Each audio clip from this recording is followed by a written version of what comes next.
in picture at 6,000 metres. And Patrick, some really surprising early news though.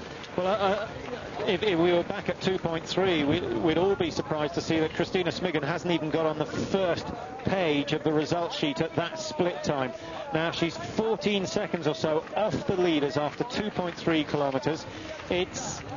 I'm not sure whether that's tactical, but from what we saw, David, during the break, she's gone very sticky on the wax, and she's getting no glide at all when compared to Peruzzi and the likes of Vibeke of Norway. So I think it's a waxing error rather than a tactical move.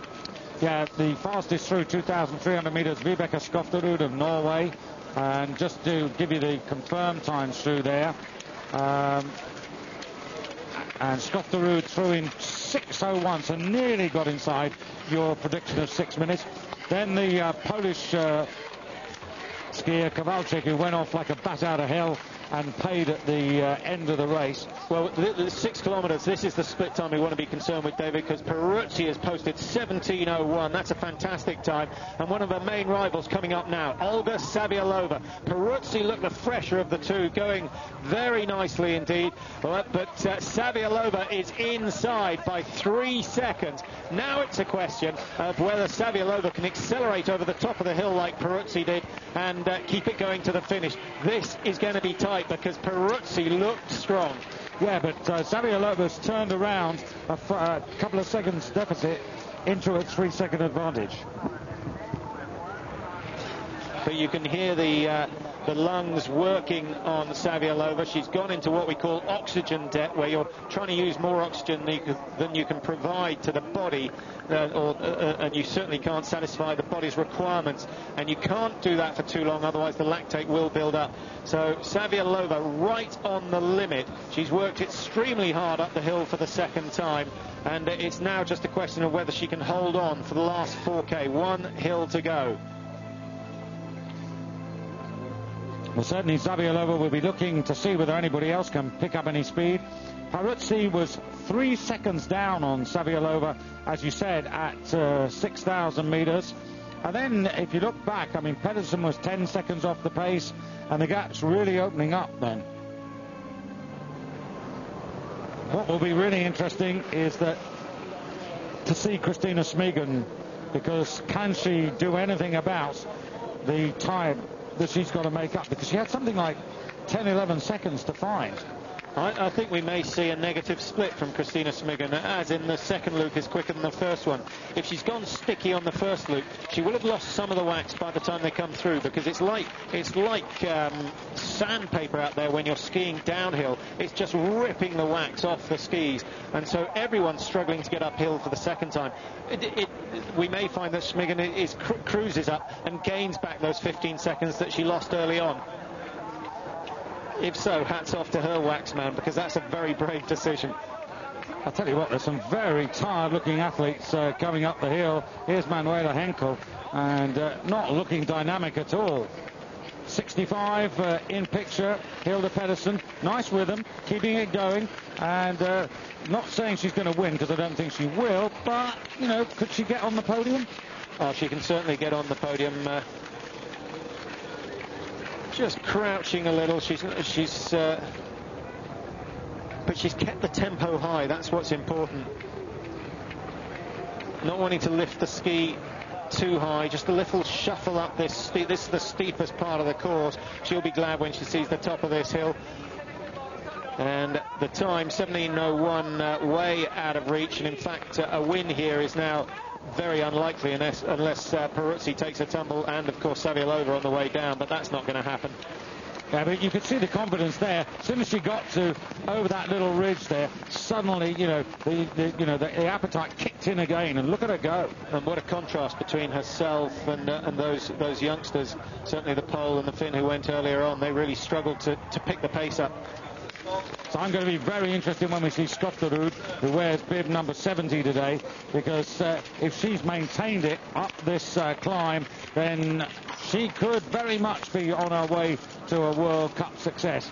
That's supposing that Smiggen cannot cut back the deficit. But Saviolova 16:58, And Kirsi Velima in picture there. But what a difference between Velima, both of these two Finns, 66 and 67, compared to Pedersen.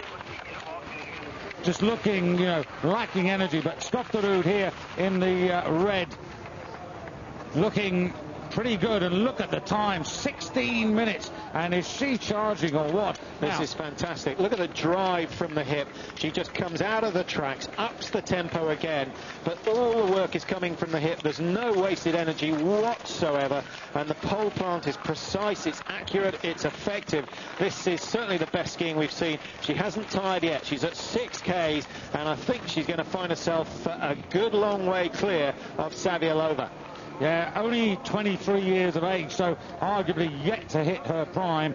And she's knocked on the door a couple of times in terms of World Cup races. Hasn't won one yet, and I'm not saying she's going to win this one, but boy, has she given herself a chance. Came back into the tracks very early, decided it was still a little bit too steep, so that was a bit of a mistake. She will have lost a fraction of a second, but look at that, she's got 22.6 to spare. This is the race of her life so far. Skofterud on a flyer, started worryingly fast, but has kept it going. Just looking at that time, we had the time for 6,000 metres, and just checking Skofterud's time for that, which we should get confirmed in a moment. 16:35. Now that compares with Bentascari in last year's frozen conditions of 17:29. But that's a huge difference in conditions, but that's a superb time. It's a good time, but I don't think we can even afford to look at it like that, because at minus 17, and we think it was considerably colder than that, the snow crystals are so sharp, so strong, that they just hold the ski back. You almost have to two-phase down the hill as well as up it. So there is no comparison. But when you compare her time with Savialova, 22 seconds. I mean, it's a lifetime in this game. Look at this for a performance from Shevchenko. Now, I said, she started well, and she's held that deficit, because I think that's 7 seconds down.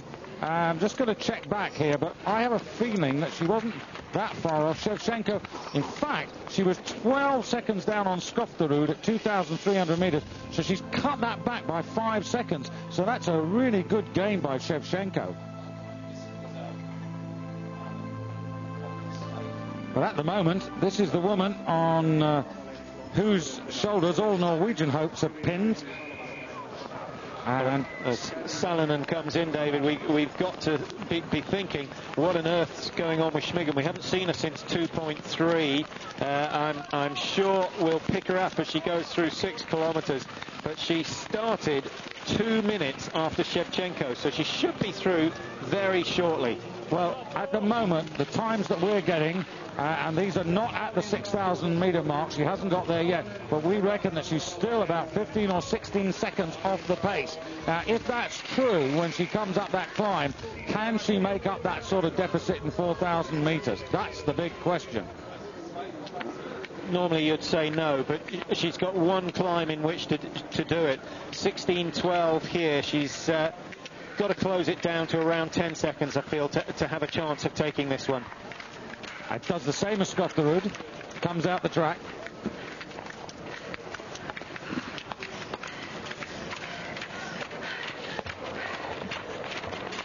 Rhythm is good. Everything looks fine, but the clock tells a slightly different story here. She's on slow skis. She's on slow skis. You can see she's not having to put any effort into the compression of the ski to get it to grip.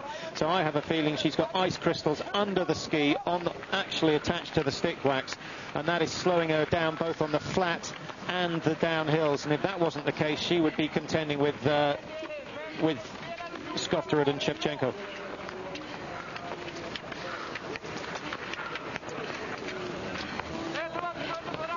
Reflection, though, on that time, 11 seconds, a little better than I suggested, Patrick. So, I had her about 15 behind, so that gap is closing. So 11 seconds to find in 4,000 metres on the woman who heads those rankings. There you can see the major players. Peruzzi, Savialova, good but not great.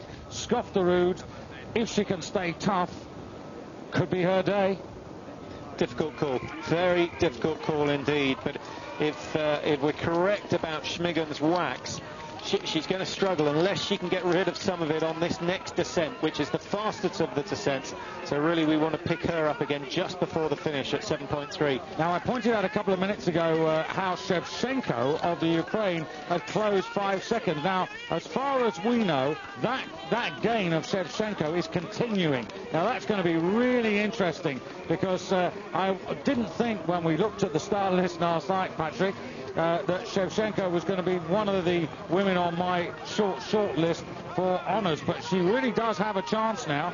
28 years of age, and again, never won a World Cup race. She's been second, in fact, over 10 kilometres in freestyle, as you see Zabielova coming up this last final climb. But I'm fascinated to catch a glimpse of Shevchenko. Well, she was regular top 20 last year, and she's obviously taken a step up from that. She's now 28, as you say, and she's in her prime. This could be her season. She got a fourth in Davos, I think. Even if you can get a fourth in Davos, you can compete anywhere, because that is the highest of all the courses. Peruzzi's time coming in, 27.55. It's good, but it's not going to be a winner today. 27.57. She's concerned with keeping the red bib. That's all she wants to do as a result of this weekend's racing. Well, she wants to do what her great buddy couldn't do in all those seasons of driving, Stefania Belmondo, to win the overall World Cup. Of course, Stefania looking after her new baby and not really involved in the sport. Gabriella was waxing yesterday about the thoughts about Stefania coming out of retirement to help them with the relay in Turin if some of their juniors didn't make it, but it would be a really tough comeback. But Zabielova, of course, the world champion of 30 kilometres in classic style. Again, this is a good performance, but it isn't going to be a winning one. It's not, and all those who went off early in the seeded group have suffered. Not from the conditions. The conditions haven't changed, but there seems to have been a concerted effort by those who drew the best numbers in the seeded group to catch those who started earlier. And Zabielova finds herself 8 seconds ahead of Peruzzi, and it should be a top 5, but I think she'll be struggling to get on the podium. Now, really interesting, through 7,300 metres, and Shevchenko, I can tell you, is still 5 seconds behind Skofterud, and Smegen is not really making any progress. So actually, at this particular moment, it looks like this race is between Vibeke Skofterud of Norway and Valentina Shevchenko of the Ukraine.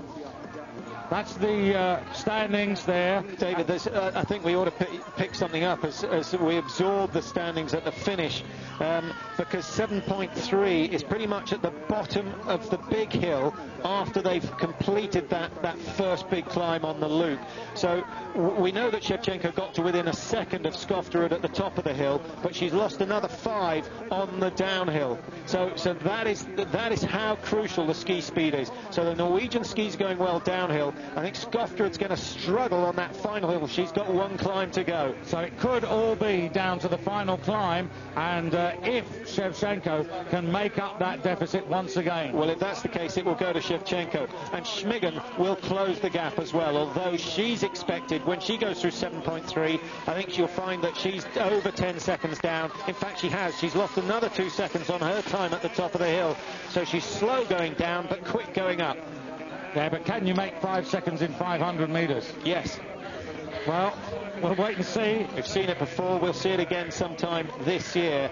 And Smegen has the advantage of having been the penultimate starter here today. And no one's got guts like she has. She will really give it a go. Just to put the comparison, Pedersen at 7,300 metres was 33 seconds down on the primary contenders. But actually, she could, I was going to say, get a podium place, but that's unlikely now because Smegen is travelling faster and coming in to challenge Zabielova's time, the leading time so far. But as you can see, she's still got a little way to go. She's coming past our window. There she is, about 100 metres to go, and she's not going to do it. And so a podium, I'm afraid, has just eluded her today, because there's at least 3 faster skiers out on the track. But a good effort nonetheless. That's what she needs. She wants to just keep producing consistent results and there's every chance that she will be in with a chance of taking the overall World Cup. I'm not sure the increased number of sprints plays to her favour. No, but I mean, she was 5th overall in the World Cup, and she surprised us once or twice in some of the sprints, just how good she can be. Kirsty Belima wearing 67. Still some way to go. Got to come round. And there's one of the Ukrainian coaches in the foreground. Now 70B, Becca Skofterud. This is the lady we need to really concentrate on. And she's easily going to get ahead of Zabialova. But she'll know, oh, slipping and sliding. And she'll know, because she'll have got the splits, they'll know what she has to do to stay ahead of Shevchenko.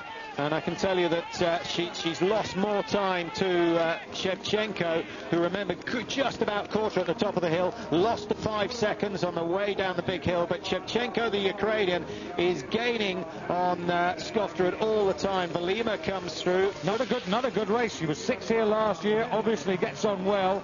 But Skofterud now coming into the stadium. Can she retain this Kuusamo race title that Skori won last year? Well, no chance. Absolutely no chance. It's been this last hill that has been critical to the Norwegians. And there is Shevchenko. She's on a flyer, looking beautifully light. Very smooth technique.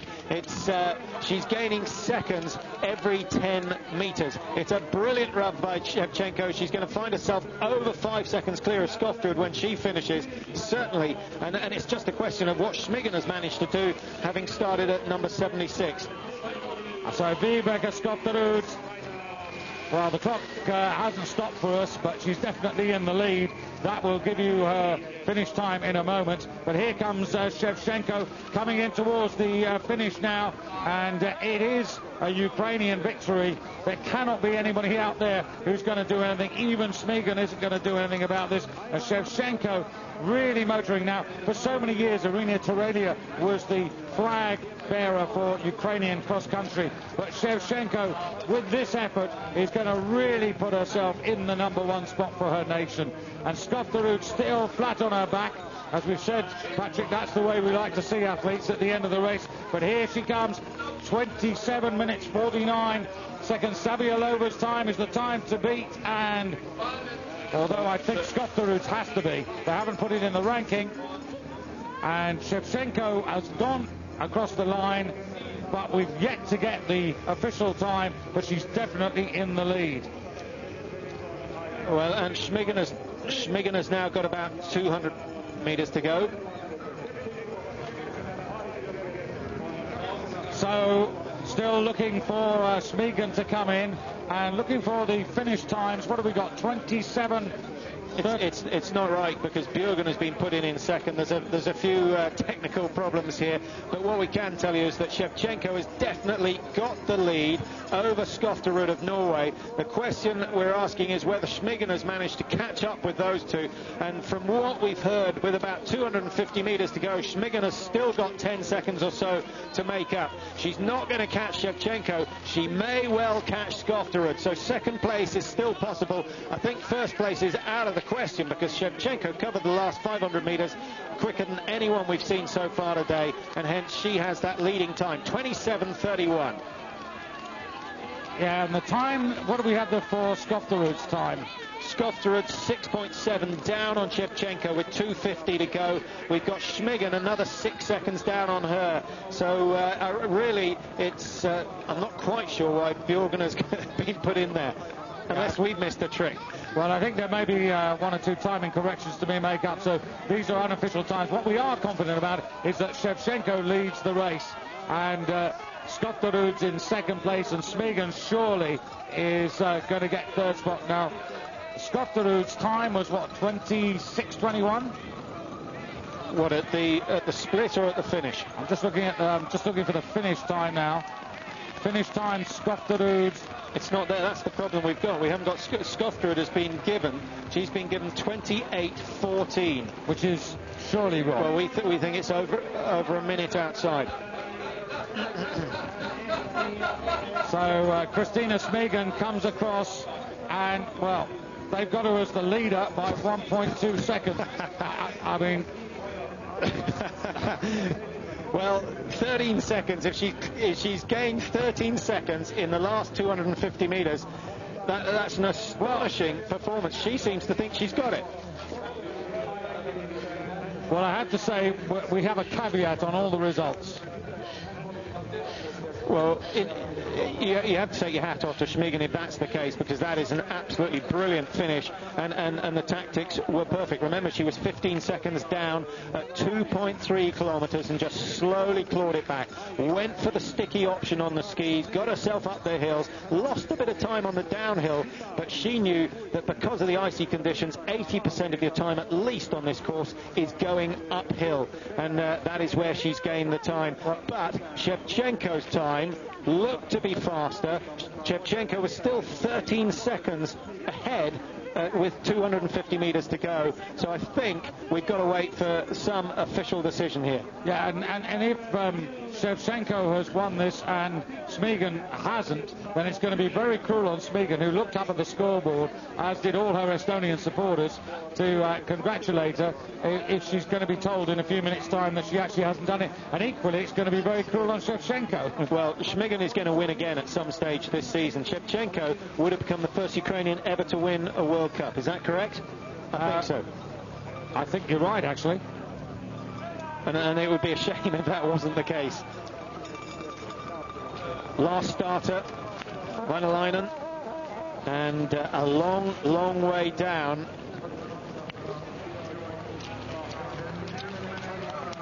Well, I can tell you at the moment it's still giving Christina Schmigen the victory at 27 minutes 30.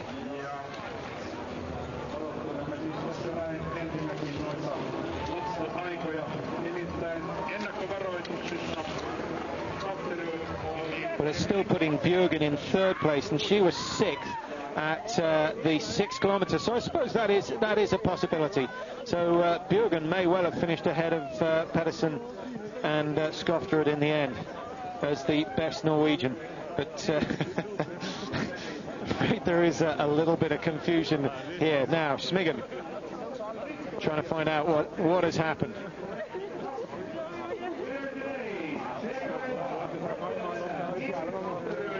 Well, it'd be nice to... Skofterud, Schmigen and Shevchenko all involved, but I mean, great race from Skofterud.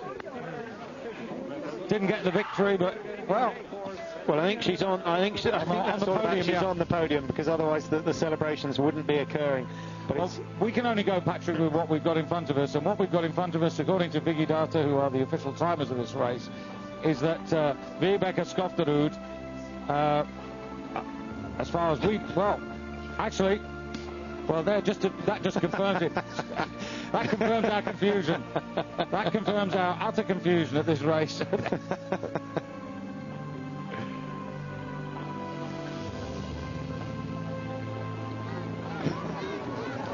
Well, what we have to tell you is that we're still not 100% certain. We gave it to Shevchenko. We then transfer it to Schmigen in disbelief. It's now gone to Skofterud. And I'm totally and utterly confused, Patrick.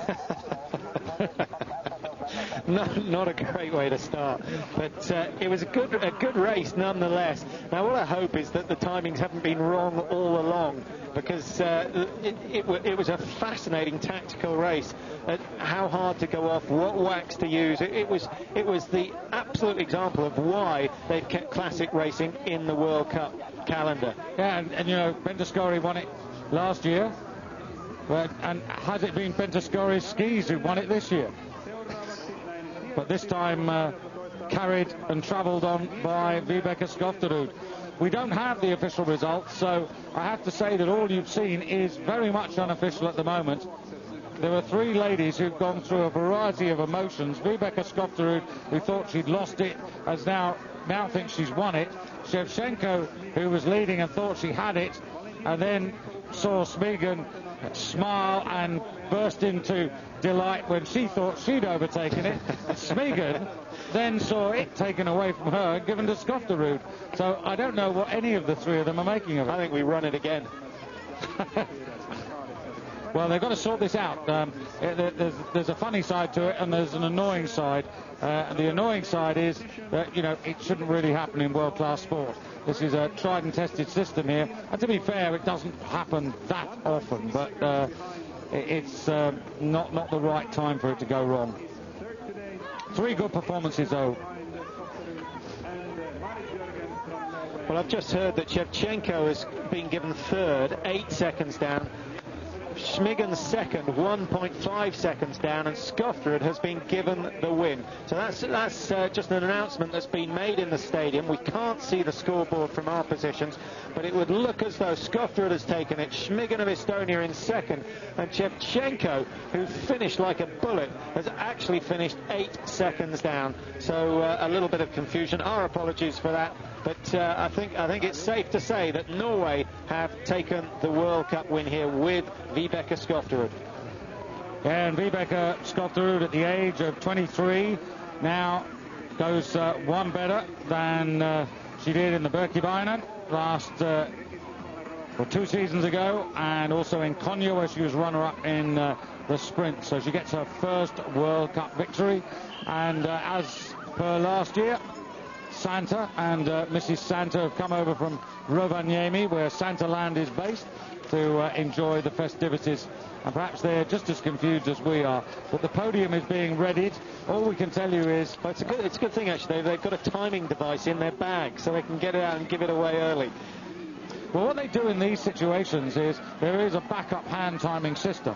So that's what they'll be cross-checking with. They'll be cross-checking with that system to make sure that the time differentials between the starting time and the finish time actually match up.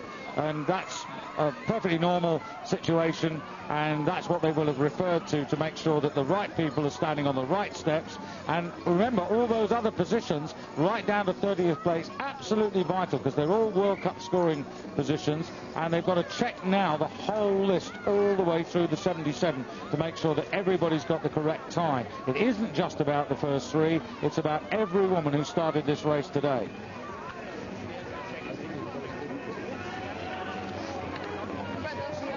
Well, she looks very healthy, doesn't it? There's certainly a number of athletes walking around who look as though they could put on 3 or 4 kilos to improve their health. But Skofterud looking strong, skiing beautifully over the first section. I think she struggled a bit in the last 4 kilometres. Schmigen, remember, 15 seconds down after 2.3 kilometres. So it was a fight from the start for Schmigen, this time being denied by 1.3 seconds. And as you pointed out also, great race for Shevchenko. We thought she'd won it, but still a terrific effort to get 3rd place on the podium. And also Marit Bjørgen's finish worth actually some note. And Sumiko Yokoyama inside the top 20. Yeah, 19th last weekend in Vitastolen, 10-kilometre freestyle. She's done it again in the Classic. So that's good for the Japanese. What they need is 2 or 3 getting in the top 30, and then we'll see the leap that the Germans have made over the last 2 seasons. Not a great day for the Russians, we have to say. Zavialova in about 5th place behind Marit Bjørgen, but ahead of Gabriela Peruzzi. And Verpi Kutunen in her, what we would call her first full comeback season, in 6th place.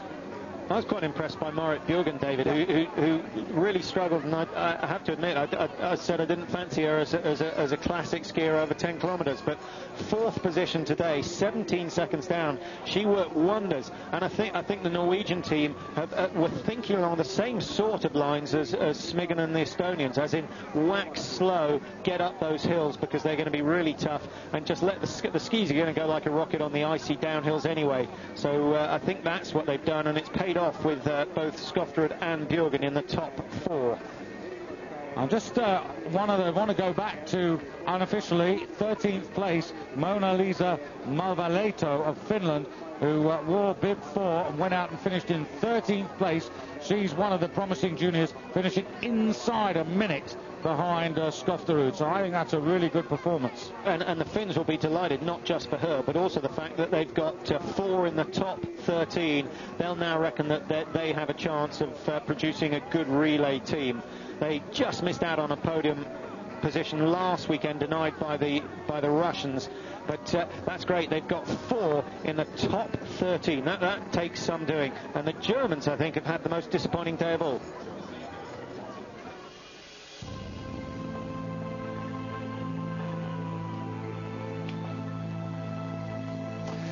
So the bronze medal, or the 3rd place as it really is, with 60 World Cup points, goes to Valentina Shevchenko of the Ukraine. Storming race, and Patrick certainly promises much for the season to come. Certainly does. Kristina Smigan started the race as the clear favourite, having already wrapped up 1 World Cup victory this season. She started slowly, 15 seconds down at 2.3, but slowly she clawed it back and only failed to take top spot by 1.3 seconds. She'll be back. There'll be more wins for this woman. But the winner of this 10-kilometre classic race, ahead of Kristina Smigan for her first World Cup victory, this woman, 23-year-old Vibeke Skofterud on Ventuscori skis, stormed out, tried to make every poster winning one, and at the end of the day, despite some funny timing, actually maintained her advantage all the way to the line. Only a couple of seconds clear of Smigan, but gets her first World Cup victory. And she built herself a 12-second margin over everyone else at 2.3 Ks, and from there on in it was just fight, fight, fight. What a performance. She held on. We're not quite sure where she gained that time in the last 500 metres. We'll find out when we get the official results and give you some information on that. In the men's race that is due off shortly, the men's 15-kilometre classic. But until then, it's just guesswork. But we do know now, officially, Vibeke Skofterud has taken the win here in Kuusamo. And it's good to see her so healthy. As we mentioned during the race, I mean, she's had a couple of seasons where she's really struggled to, be at her very best. 7th here a year ago, but the winner today. And Smigan, well, she'll be disappointed because she wants to win everything. She knows that she gets on the track to win. I was going to say, do you think she had eyed up Skari's record of 14 wins and said, well, I'll have a crack at that this year? No, I don't think that so much, but I actually think that Kristina, when she's happy enough now, and she's really good to chat and talk to, but she's the sort of woman who will be very annoyed that she lost this race by less than 2 seconds, because she's there to win, and all those fans, many of them from Otterpo, where she comes from, will also be a bit disappointed for her, but she's still right there as a contender for overall World Cup honours. And what do we say about Vibeke Skofterud? Not inside the top 20 in the World Cup rankings last year, but surely she's going to be finishing a lot higher than that come the end of March. Interesting circus music to accompany the medal ceremony.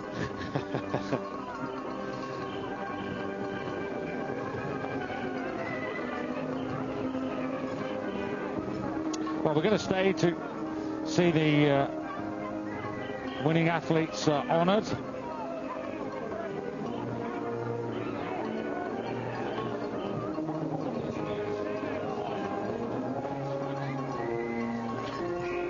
Well, this is actually, it's great, when you see someone with that delight, which is unique, isn't it?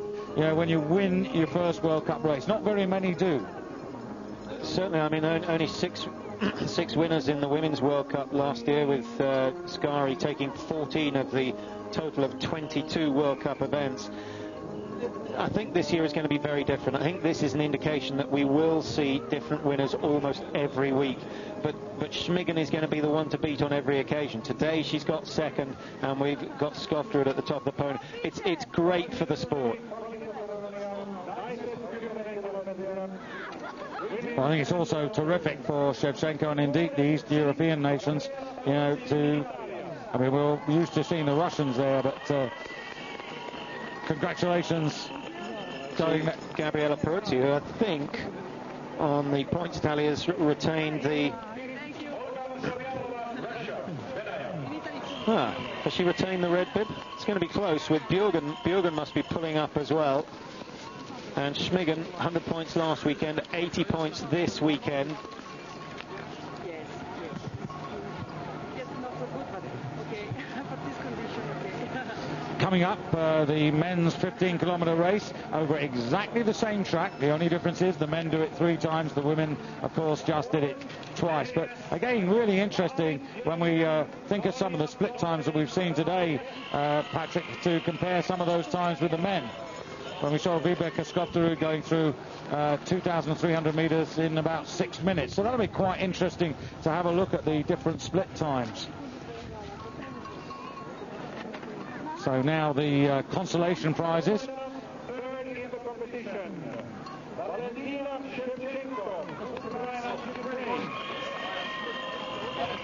Well, she's been runner-up over 10 kilometers in freestyle in Beidestollen, just missed the podium in Davos, and 5th in Novo Mesto. All good classic tracks, you know, great places to ski. And as you said, I think this is a very, very decent track here, and to be finishing 3rd, that's something she should be proud of. And finishing strongly as well.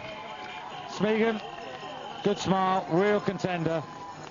And Smegen, of course, 26, so just at her prime.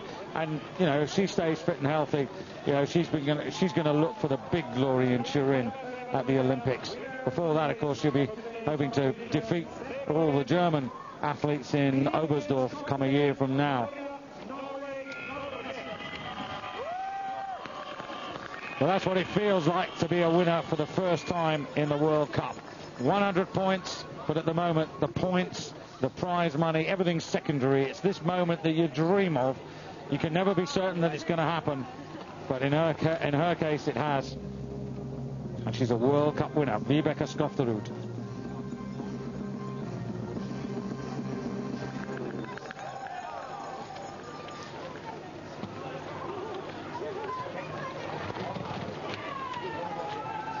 So 10,000 meters, Patrick, just 3 seconds separating the first 3.